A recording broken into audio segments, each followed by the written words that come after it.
Hey guys, welcome back to the channel. Another It's Tadpole MMA UFC Fight Night breakdown. Apologies if this recording is a little bit echoey. Currently moving furniture around my house, and this room that I'm filming in is a little empty. Hopefully the audio is okay. Quickly recapping the last few Fight Island events. We're back to the UFC Apex for this card, but on the Chiesa Magni card, just snagged a bronze badge. Pretty much all thanks to cashing our first two underdog selections of the year in Araujo and Chiesa. Overall went 3 of 6 on picks though, so pretty poor. And then UFC 257 a week and a bit ago, feels like ages ago now. Unhappy with Azaitar kind of getting cut off the UFC card and then off the UFC roster, because I was pretty confident that he was going to find that finish, but still managed to get a belt. All thanks to Marina Rodriguez getting that knockout in the second frame. She was a massive underdog on verdict. We called her at 7.92 times, and she was actually 45.71 times to win by the knockout, which closed right up to 28.59 times come fight night, but that was still enough to earn us our first strap of 2021, which is an early contender for best call of the year right there. But in terms of that's kind of where the fun stopped. We did call the Joanne Calderwood decision, but at real short odds, and then we took 2 L's in the co-main and main, coming by way of knockout. Pretty excited for the future of 155, ton of great matchups to be made. I feel like we might even see the championship belt change hands a couple of times this year, especially if Khabib doesn't return, because Khabib beats all of those contenders probably. Just quickly, as for the bets, we didn't play the Chiesa Magni card, but the multi, a wide miss at UFC 257, but did make a 0.66 unit profit in the single place section with the Rodriguez pick. Still in the red this year at negative 2.34 total units. So we're looking to turn that around onto this next fight night. We've got a massive slating on Verdict. There's 7 cards, because Verdict are giving us an extra taste of this event with the top of the prelims bout, which is Michael Johnson versus Clay Guida. Michael Johnson 1.26 times and $1.39. Clay Guida 4.84 times and $2.84. So both guys kind of a bit later on in their careers, not really reasonable for either to make a push for that top 15, top 20 again, but this fight's still going to be fairly fun for the viewers, largely because Johnson has beautiful striking and Guida always brings it. The better striker here is Michael Johnson, that's no secret. He's pretty technical, really nice straight strikes. He's got the lead jab and power left from his southpaw stance, and he's cracked many a chin in his time with those shots, and he really brings it in that first round. He's a fiery starter, opens with volume, and does look his best early, but he is not a trustworthy play, especially at these Verdict odds. He's a wide favourite, and that's largely because he loves to lose. And in all honesty, although Guida is prone to being touched up on the feet at times, this is a terrible stylistic matchup for Michael Johnson. And if he can't crack Clay in the first round and knock him out, I think he loses this one, because past that first round, Johnson, what happens, his IQ goes, his willingness to win goes, his volume drops, he leaves his skill set on the stool, and Guida's going to eat that up. Clay's not a pretty striker, but he has made that ugly pressure game and awkward movement work for many years now. He's always going to be in your face, walking you down. He's really durable. Like I said, I feel Michael Johnson's going to need to finish this early, but Guida's only been knocked out twice in 52 professional fights. He can take a shot. And going into the technicalities of it a little bit with the striking, there's going to be the battle for the outside foot position in order to land the power shot, with these guys going southpaw and orthodox. Michael Johnson being the southpaw and Clay Guida fighting orthodox. And although MJ has better hands and that straight left is a cannon, Clay always moves to his left and gets his front foot really out there wide to land his power overhand right or his power right hook, which he always hides really nicely. He looks like he's going for a low kick or a level change, but with the way that he moves always to the left there, to land his right hand, I think he's going to be better positioned to slip the left straight of Johnson than Johnson's going to be to slip the angled hook of Clay. Another thing is Guida's low kicks. a huge feature of his game, and he's going to crush Johnson with those. Johnson is the longer, lankier guy. And then you've got to look at the wrestling as well. Guida is the wrestler of these two. Shoots relentlessly, is super strong and close, loves to go for high amplitude double legs and slams, and then has a really good ground game to boot. Great at control, great at passing, and then, very capable jiu-jitsu practitioner as well. 13 wins via submission. And Michael Johnson's ground game is horrible, especially from his back. His takedown defense is solid, but that's about where it ends. And, the way in which Clay constantly goes for the shots, and the way he sets them up with his hands and his pressure, and then as well, the way MJ just fades through the middle of fights. I can't see Clay not grounding him, and then I can't see Clay not keeping him there. And once that happens, I think Guida's going to finish him, which is a huge call, as Guida does not really finish fights anymore. But that's purely how little I think of Johnson's ground defense and how little ticker he has left once he is facing adversity. And Clay thrives on adversity, so fuck it. Clay Guida via submission in round 2 at 29.17 times. 4% of verdict predictors are going with the Guida submission.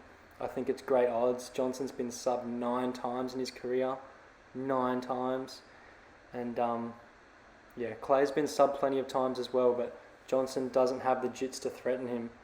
Only 2 submissions on his professional record. And, Guida's been sub due to him enforcing the wrestling in his career, whereas MJ is just a complete numbskull on the canvas. So, enough chatter, moving on. Beneil Dariush versus Diego Ferreira. Dariush 1.52 times and $2. Diego Ferreira 2.93 times and $1.80. For those of you that don't know, this is the second pairing of these two. Their first encounter was in 2014. It was a late notice fight for Ferreira, which he lost by unanimous decision. That fight was on Diego's come up. This time, their encounter really has true meaning within the 155-pound division. Both guys are a little older in their careers, a little longer in the tooth, but both on impressive win streaks, and a win here would see the victor claim a big fight, I'd imagine, in that top 10 range. We're talking even a Dan Hooker or a Tony Ferguson fight, which sounds weird, but it makes sense as kind of both of those guys are on losing streaks and are looking to retain their spots in that top 8, whilst these two are looking to take those spots. So, as for their streaks, Dariush has won 5 on the trot, 4 via finish, and has looked really dangerous in all of them. Ferreira's won 6 in a row, 3 via finish, and none more impressive than his last fight, where he managed to submit Anthony Pettis in the second round. In terms of skill sets, both guys really, really strong grapplers. I think we do see this fight hit the canvas at some point, but I'm struggling to determine on whose terms it'll be. Dariush would probably edge the wrestling, in my opinion, and the stats would support that, but Bahia has some really gritty takedown defense. Dariush did get the better of him in their first fight with the grappling. He had 3 takedowns in that fight and plenty of control time, but Diego's evolved so much since then. He's actually only been taken down 4 times since that meeting in 2014, and 3 of those takedowns were in one fight against Rustam Kabilov, a super tough wrestler who actually averages 4 takedown completions per fight. So, it's kind of, you read into that and it doesn't look so bad. Plus, Kabilov couldn't control him on the mat at all. Diego was far too evasive, too technical with the escapes. Rustam only managed to accumulate 1 minute and 2 seconds of control time from 3 takedowns. So, it's reasonable to think that Beneil's going to have a tougher task flooring Diego this time, especially with the changes Ferreira has made with his stand-up. He's a high-pressure guy. He's going to constantly plod forwards, be in your face, and just be relentless with the hands and the kicks. Everything he throws is in combination, and I think he's going to edge Dariush with the pace and with the volume. That manner of fighting is going to make the level changes considerably more difficult for Dariush. He's going to have his back against the cage, being backed up. It's harder to set up a shot on the hips when you have a guy constantly walking you down. As for the striking, kind of Dariush is more polished. His shots are a little tighter. He has a prettier style, but Diego's slightly uglier way of going about it is just as effective. He has a good jab, has solid power in his hands as well. He's going to kick the legs and use the head kick with more frequency than Beneil too. And then his defense is also really quite good. It doesn't look like it should be, but his head movement's great. He's always getting it off the center line, which is incredibly important with the way in which he fights, coming forwards all the time, stringing combinations together whilst transitioning through stances. And as for durability, that would also slide to Ferreira. Dariush has been knocked out 3 times in his career, Diego just the once, and that one time was against Dustin Poirier, so I'm going to give him a free pass with that. Ferreira did get hurt in the first round against Tysonov, but it was a minor wobble. He still won the round, and Tysonov is a dangerous striker. 16 knockouts, 16 first-round finishes, and Mairbek was, considered one of the better lightweights in the division. He just couldn't get big fights in the USA because of visa issues, so he was just getting lower-level guys in Europe when UFC took a show there once or twice a year. And Ferreira absolutely outclassed Tysonov on the feet with the same style I'm going on about, just a grueling pace. So if you haven't caught my drift just yet, I'm liking Ferreira here. One thing I didn't go over when I was chatting the grappling was the jiu-jitsu. Pure BJJ goes to Ferreira, third stripe, black belt. Dariush is also a black belt and extremely skilled, but Ferreira is insanely slippery and very adept at taking the back, both from the clinch while standing or on the ground. His guard passes are incredible. He made Pettis look silly on the ground, and we all know Anthony is a ridiculously well-skilled BJJ customer. So Ferreira as an underdog is my read. As for a method, it could really go any way. Dariush has been slept 3 times, but I am unsure whether or not Diego can find that big shot on the chin. Although I think his power's there, only 3 knockout wins in his career. And as for the sub, I do think Ferreira has the better overall BJJ, but it's hard to see Beneil getting tapped too with his own level of skill set. The only guy to previously submit him was Michael Chiesa, so I'm going to ride a decision here at 6.28 times. Still really quite good odds, I think. 16% of other verdict predictors are also going with the Ferreira decision. Yeah, I kind of back him to neutralise the wrestling, get the better of the ground exchanges and scrambles with hopefully some submission attempts thrown in there, and then set an unmatchable pace on the feet to take this on the cards. Alright, next fight along, Cody Stamann versus Andre Ewell. Cody Stamann 1.20 times and $1.31. Andre Ewell 6.01 times and $3.26. Alright, so Cody Stamann here, obviously incredibly short favourite in this matchup. But unlike Michael Johnson, I feel like his price is far more deserved, and it's hard to see him losing this fight to Andre Ewell, man. Coming from a guy who really likes Andre Ewell. Andre's striking seriously good, really quick hands, throws everything with technique and efficiency, has a good kicking game as well, will use his knees, and he has a massive frame and he uses it to good effect. He's a big bantamweight, massive reach, 75 inches, 11 inches longer than Stamann's, which is probably as big a discrepancy you'll ever see. And that's going to give Cody problems at times. But will his reach, will his striking be enough to cash as the underdog? And I predict not. And that prediction's largely based on the fact that his reach and his striking abilities won't account for shit when he spends 10 minutes of this fight on his back. Because that's where it's going to end up. Ewell's takedown defense has improved. It's improved a lot since his first couple of UFC fights, but he has not faced a wrestler the same caliber as Cody Stamann. Stamann's super strong, really technical with his takedown attempts, and then has decent enough stand-up to hide the shots and go for the hips at the end of a combination. I think there's no way in the world Cody doesn't get this fight to the canvas, and when he does, Ewell is really underskilled and outmatched. He has a horrible guard. He doesn't look to create space or stand up. He doesn't search for offense. He doesn't try and throw up submission attempts. He doesn't search for the cage. He just accepts it, and he tries to defend the ground and pound. It's actually tough to watch. And a guy like Cody is just going to sap the clock from there, do enough to maintain position and just wear you down.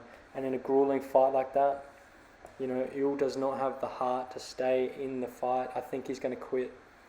And although Stamann has not finished a fight in the UFC through his first 8 bouts, I think this is probably one of the best opportunities he's going to get. I feel like he understands now that to get noticed and to move up the rankings, especially in this stacked 135-pound division, you have to be more exciting. You have to finish guys You've got to be a draw to catch a name. And, you can see that in his last few performances. He has been slightly more aggressive. He turns his foot on the gas a little more. And I think he can wrap Ewell up in a submission late. It's not my most confident method selection ever. Stamen's only secured 2 submissions in his career. But the fact that this is going to play out on the mat, and the fact that Ewell's ground defense is that bad and has resulted in him being subbed 3 times in his career, I'm going to go with that. Stamen, a round 3 submission at 20.03 times, along with 5% of other verdict predictors. The submission late, I feel, favours the read I have on this fight, with Andre kind of wilting as the fight goes on, as well as kind of a bit of statistical data to back me up. 3 of the 4 times that Ewell's been finished in his career have been in the final frame. So that speaks into the round play. A little X factor here is that Stamen's last 2 fights have been at featherweight. He's a career bantamweight, but 135 has traditionally been a pretty tough cut for him. And he does spend like a whole training camp to get the weight down. So I'm intrigued to see interviews and intrigued to see throughout fight week how he looks and how he looks on the scales. But I think I'll side with him regardless. So, but just a little thing to consider. Moving along, Alexandre Pantoja versus Manel Kape. 1.92 times and $1.72 on Pantoja's side. Kape's 2.09 times and $2.10. So a little flyweight showcase here. And again, another cross-organisation fight high on a card, just like Chandler Hooker. But will the newcomer take this one? Who knows? Manel Kape, he was the bantamweight champion from Risen, sliding across here to try his hand in the UFC against a really experienced and notable competitor in Pantoja. I think this has all the makings to be a really entertaining scrap. Pantoja's a grappler, a really crafty submission guy. But what's surprising to me is he actually has as many knockouts in his career as submissions at 8.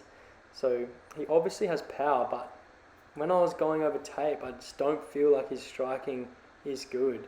It's obviously getting better. He knocked out Matt Schnell 2 fights ago, and Matt Schnell looked really dominant on the feet against Tyson Nam a couple of weeks ago as well. And then in the fight against Askarov, in the moments that they weren't grappling and clinching, his striking also looked okay. But he's just awkward, he doesn't really get behind his hands. It's hard to explain, but he kind of just throws with his upper body, no legs with it, no trunk rotation. He just kind of puts his arms up and then extends his elbow late on his shot to snap his punches out. So I feel like at a distance he's not really a threat. Where his knockouts and his power comes into it, and where he sleeps people is in the pocket, He does like to get wild in there, and it's where his style works, as essentially it's haymakers until someone falls or backs up. But on the whole, Kape is the far better striker. He likes to keep a really low base, really fast. He feints a lot. He stays light on his feet. Throws the straighter strikes as well, and then he also loves to rush inside and cause chaos toe to toe, which does work for him.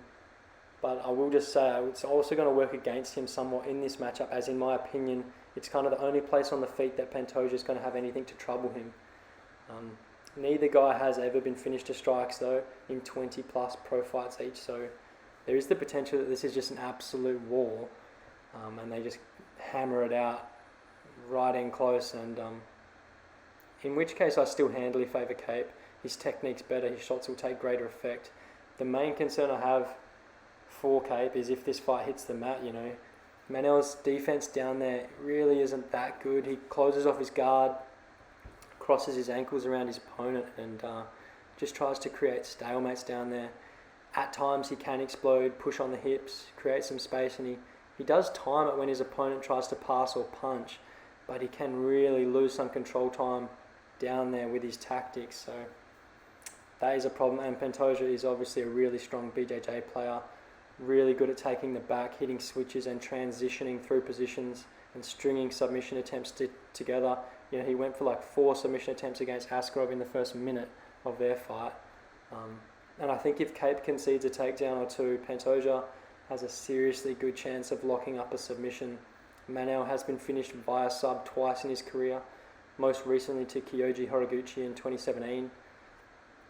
So that's what I am wrestling with at the moment. And pardon the pun, but what I've seen of Cape's wrestling on tape is what decided it for me. He's strong, really strong, and has great takedown defense. He fights really light on his feet, reacts and sprawls quickly, has great balance, and really strong hips to kind of back out and break the grip of his opponent on a takedown attempt. And then against the ropes and in clinch scenarios, he always wins those 50-50 battles. You know, he uses the over-under, the wizard, to reverse and push off and create distance again. You know, if he can avoid getting taken down, I'm relatively confident he can win this fight. I also think Cape has a better gas tank. Really unusual for flyweights to have suspect conditioning, but Pantoja would seem to have some of the worst cardio in the lighter divisions, you know. He doesn't really let it affect his striking volume, but his defense goes up in flames and he just stumbles forward, spending the whole final frame looking hurt. It's not a good look for the judges, and Cape's going to capitalise on that late to be that sharpshooter that I think he is and kind of work him down the stretch. So yeah, I'm riding the trend and I'm taking another UFC newcomer to take out a company mainstay. As for a method, I do like the Cape KO. He's a finisher, but Pantoja has never been finished in his career. He went 3 hard rounds with Figueroa as well. Figgy did drop him at the end of the second. A few extra seconds, it may have been stopped, but you know, it wasn't. He survived. He went another whole round, which is really impressive. So it's going to be a Manel Cape decision at 5.46 times for me, along with 18% of other verdict users. Alright. Marion Renault versus Macy Chiasson. Marion Renault 2.56 times and $2.63. Macy Chiasson 1.64 times and $1.45. Not entirely sure why this fight's so high up on a relatively stacked fight night card, but I'm going to take Chiasson in this one. Macy really hit the ground running from her series on The Ultimate Fighter. She won her first 3 UFC fights, all via finish within 2 frames. But then she fought Lena Landsberg, a decent fighter, but someone Macy should definitely be beating if she was going to cruise to the top of this division, and she did not. She lost a unanimous decision, didn't look driven, and I jumped off the hype train, you know. However, she has fought once since. She fought Shani Young early last year, February, and you know, she won convincingly across 3 rounds at Elevation 2, Rio Rancho in Mexico, where her conditioning looked great. She grappled essentially the whole last round. And you know, yeah, Shani Young isn't all that great. The UFC gave her a bit of a tune-up fight there. But when you get those opportunities, you have to perform, and Macy really did dominate her in every aspect of that fight. You know, we've seen fighters get given really favourable fights recently to try and turn a corner and just not use it. Yeah, I'm talking to you, Khalil Roundtree. But yeah, in interviews, you know, Macy's spoken about how that loss, the first of her career, couldn't have come at a better time for her, just before kind of cracking the top 15. You know, she feels ready to come back now. She's filled some gaps in her game, mainly the cardio and her weight, you know, getting weight on point at 135, which has been a struggle for her previously, as she is massive for the division, way bigger than Marion Renault. And she's ready to take on some top girls, and that all starts with Renault. 43 years old now. Marion is just not good enough to win at this level anymore. You know, her striking looked as best as it ever has against Pennington last time out, and she still got smashed on the feet. She doesn't push a pace. She has no volume. She kind of restricts herself to counter-striking, but doesn't look for shots on the back foot. She pretty much just gets backed up until she's had enough of that and charges forwards with the combo before letting the cycle take place again. And she has a terrible clinch game. That's a massive thing here. Macy's clinch work is exceptional. She loves to go the tie grip, feed knees to the body, feed knees to the chin, and Marion just does not know how to defend that. She was stuck in Pennington's tie clinch for minutes at a time, like whole fucking minutes. It's terrible. Marion's one win condition here is a submission. Dangerous BJJ practitioner, black belt under Kleber Luciano, but she doesn't incorporate wrestling in order to access that skill. She's only landed 5 takedowns in 11 UFC fights. She pretty much either pulls guard or lets her opponents take her down, or gets knocked down. That's about it. You know, and although Macy does like to work a takedown game as well, I cannot see Chiasson going for all that much, or going for the level changes all that much, considering it's literally the only place she loses this fight. So I'm playing Chiasson. I did want the KO. I think the knees to the body could honestly finish this one, but it's only 7 times on verdict. And Renault's tough, you know. She's never been finished in her career. So it's going to be a Chasson decision at 2.24 times for me, along with 45% other verdict predictors. Like I was saying, Marion's lack of volume literally inhibits her ability to win decisions. She is 1 win, 6 losses when a fight sees the cards. So if Macy can avoid the sub from Renault's back, it's all hers. Co-main event, Frankie Edgar versus Corey Sandhagen. Frankie 3.64 times and $4.25. Corey Sandhagen 1.38 times and $1.20. Second fight for Frankie at bantamweight, and nothing comes easy down here at 135 at the moment. It's a division actually full of killers. And although neither guy is a real specialist in the sense of the term, this is a striker versus grappler matchup. Frankie's the superior wrestler, that's obvious. He's had some really, really good victories across his career, implementing really strong grappling games. The BJ Penn win, Cub Swanson won, Uriah Faber, Jeremy Stevens. But it's got to be said, his grappling has not looked as sharp across recent years, In fact, he's only secured 4 takedowns in his last 6 fights, dating back to May 2017. And it's not like those fights have been early finishes, that have limited time in order for him to work for takedowns. He's gone 4 of 37 across his last 1 hour, 22 minutes and 2 seconds of octagon time, which you don't have to be a mathematician to realise is actually pretty terrible. The reason I went into that so deep and making such a big point of this is, without a really dominant wrestling game, he obviously loses this fight. Sandhagen is the far better striker. He's so pretty to watch. His technique is amazing, has all the tools in the book, throws with volume, throws with power, has such good, lucid movement. He really is a master on the feet, and I want to say he's one of, if not the best striker in the bantamweight division. He sets traps too, he's so often the pressure guy, and when he does, he feints attacks or switches stances to draw his opponents forward where he counters, usually with a lead uppercut or a knee, and that's going to be a big problem when Frankie looks to shoot takedowns off the cage in this fight, The kind of loose nature in which Corey fights and the variety of kicks and spinning attacks he throws are largely what causes his takedown defense to be so bad, because it is bad, it's terrible, and frankly will likely capitalise on some of what Corey does at points in order to ground this fight. But I'm not confident that Edgar can just keep him there. I don't think he's just going to take him down, work from guard and secure all this meaningful control time and win this fight. Not only due to the lack of grappling he's been able to enforce recently, like I highlighted just before, but because of how Corey fights on the canvas. He's so slippery, he's so erratic. Even with his shitty takedown defense, he hasn't ever really been controlled, aside from the Aljamain Sterling submission, which was a quick finish. But you go into the stats, he was taken down by Marlon once in their fight for only 9 seconds of control time. Taken down 4 times by Asuncao for only 2 minutes 11 seconds of control. Lineker took him down once for 14 seconds of control. The list goes on. And even though Asuncao took him down 4 times in their fight, it was Sandhagen who had more control time.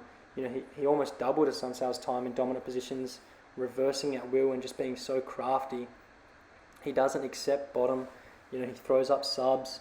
Whether or not he's actually trying to finish or just find space and move, he still does it. Some of the scrambles in his fights are so entertaining. Another thing is, this is only 3 rounds. If this was a 5-rounder, the ledger heavily slides towards Edgar with his 25-minute experience and Corey's lack thereof, but it is not.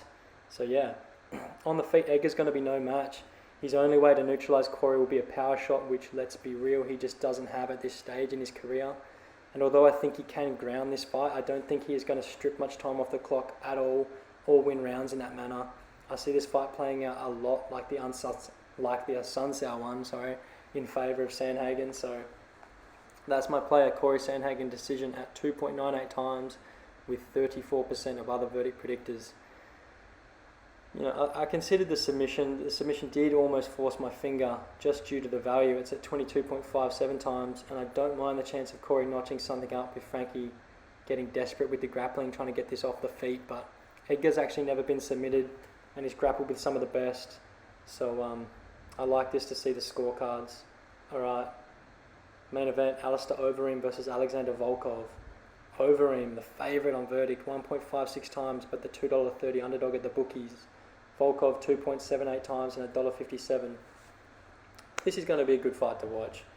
Both of these guys extremely experienced kickboxers, incredibly accurate. I actually think Alistair has the highest significant strike accuracy in UFC history, and both guys really mindful defensively as well.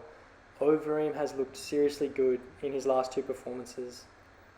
In fact, he's looked good over the last 2.5 years. The only blemish on his record in that time is the Rosenstrike loss, which was a fight he was 5 seconds away from winning across a full 5-round performance. People also love to label the Reem as chinny. It's something that's always said about him, and it's because people look at the resume and they see he's been knocked out 14 times. But I've consistently made the argument on these breakdowns that I don't think he lacks durability at all. It's just kind of the nature of fighting at heavyweight and being at the top of the division across multiple organisations for 15 years. He has only lost 4 of his last 14 fights. And yes, they were all by knockout. But who against? Stipe, Francis, Blades and Rosenstrike. Come on, anyone in the world could be put out with one shot from any of those guys. He does get hurt in fights, it has to be said. But he typically rallies back, he fights through it, like in the Walt Harris fight. And to a degree in his last fight against Augusto Sakai. So yeah, just wanted to put that out there. With all that being said, and me hyping up the Reem, I do just think Volkov's going to win this fight. I think he has the sharper, straighter strikes. He's a master at fighting at distance and utilising his height and long legs. He's kind of the opposite of Stefan Struve in that way. If Stefan Struve could take a leaf out of Volkov's book, he'd be a problem. But he doesn't. He should not fight again. Volkov, incredibly technical. Whether that's going forwards or backwards, has good evasiveness, good lateral movement, good head movement. He rarely gets caught clean. And he's super patient as well. His fight IQ is second to none. The only time we saw him slip at all was in those last few seconds against Derek Lewis, when he was robbed similarly to Overeem against Jairzinho from a really classic good victory, which would have been massive for Volkov back then actually. Title shot off the back of that for Lewis. So yeah. The other big factor in this fight is the volume. Alistair is slightly more accurate, but with that he tends to throw far less. Volkov is always doing something. He's always putting something out there, always keeping the pressure up, and that's always going to look better to the judges. Plus, it's going to accumulate damage on your opponent, sap their gas tank because they're focusing more, they're defending more. Another thing that has me going Volkov is Alistair's tendency to shell up on the cage. He usually isn't even hurt, but when he's backed up and trapped, he just curls into that high guard. He'll take 10, 15 unanswered shots, whether they're to the gloves or not, before his opponent kind of lets up and then he manages to circle out. He doesn't laterally evade at all. He did it against Sakai a bunch, and Augusto just punched the gloves until he tired and then Reem slipped away. Volkov is going to have those same chances because I expect him to be pushing the pace most of the fight. And when he gets Overeem shelling up, he isn't going to get too close or go too crazy, which is going to give him more time there with Alistair defenseless. Plus, instead of aiming high to the guard, he's going to open that body up. He loves working the body. He's nasty with it too, whether that's with his hands or with teep kicks. He shut off Walt Harris in his last fight with one of those front kicks. So I think the striking advantage goes to Volkov. A side note here is Overeem's wrestling advantage. He has used it to good effect in his last 2 fights. But I honestly don't think he gets Volkov down. Or if he does, not for long. Volkov did get smashed by Blades with the wrestling. But, to be commended, he managed to get up 13 times against Blades, who has the heaviest top pressure in the UFC, the best wrestler now in the UFC, outside of Khabib. Plus, he did get taken down 13 times. He defended a further 11 takedown attempts.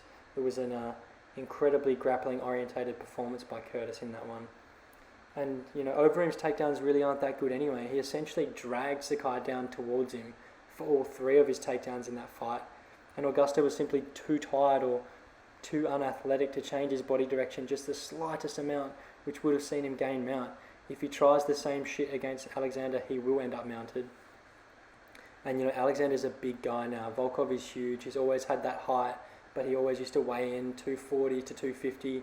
He is a true 265 pounds now. has definitely filled out further over his last few fights. Who knows? It could be all the ink in his back. He added that big bottom piece to the old stingray across the shoulder blades. It's a huge face. It looks pretty terrifying. But anyway, in all honesty, verdicts simply have their odds way off. You have to play Alexander Volkov as a massive underdog here, 2.78 times. Not a massive underdog, the moderate underdog, 2.78 times. And yeah, I think this one sees the scorecards, which is a pretty big call, I would have thought. This is heavyweight and both guys are knockout artists. But that's the read. So yeah, Volkov by a decision at 9.24 times, which is extremely good value, in my humble opinion. 11% of verdict users have gone with that, so I'll join them. Alright guys, this has been a massive episode. Seven fights to break down, and I went in deep with all of them. So just quickly going over the bets now. The multi for this week, we're going to the top of the prelims. We're taking Clay Guida over Michael Johnson. Pardon me. We're taking Macy Chasson over Marion Renault. And then we're taking Alexander Volkov to win this fight in round 4, round 5, or via decision at $19.16 on Sportsbet. Without further ado, straight into the singles. Neither of these need much explanation either. We're changing up the technique a little bit on them, or what we're aiming for. The record's really not doing what I want it to do. I'm going for some middle range favourites on the bookmakers that I think are as close to locks as a middle range favourite could be, and trying to see if we can build that bankroll via this method, and then also having a stab at a longer odds leg that I think is paying more than it should. So the first single play is Macy Chasson moneyline at $1.50 over on Ladbrokes. I don't need to talk about that any longer. I think she has Renault's number wherever it goes. Even on the ground she could survive a little bit, but that's where it is most even. If you can avoid that, it's all hers. We're taking Alexander Volkov moneyline at $1.57. I think this is going to be pretty much a pure stand-up affair, and he is the better striker, the more volume striker, younger guy. I think he wins this fight pretty comfortably. And then the value single I'm going for is Clay Guida by knockout or submission at $6.50 over on Sportsbet. Like I said, he hasn't found a finish in a long time, hence the odds. But he's capable of a knockout, he's capable of a submission.